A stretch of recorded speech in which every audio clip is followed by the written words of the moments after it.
রাজার ঘরে ছোট রানী এলো পদ্মাবতী।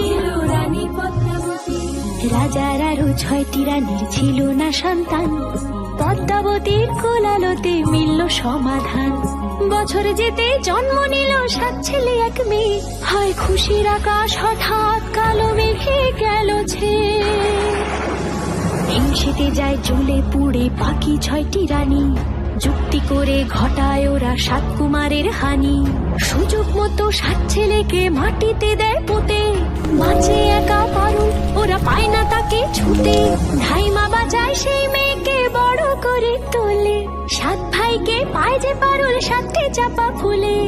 এত কিছুর পরেও রাজার বিপদ যে কাটে না, সূর্য নগরে সুখের সূর্য আর ওঠে না। হিংসা বিবাদ বিচ্ছেদ আর প্রেমের কাহিনীতে পারুল বোন কি পারবে 7 ভাই চম্পাকে জাগাতে।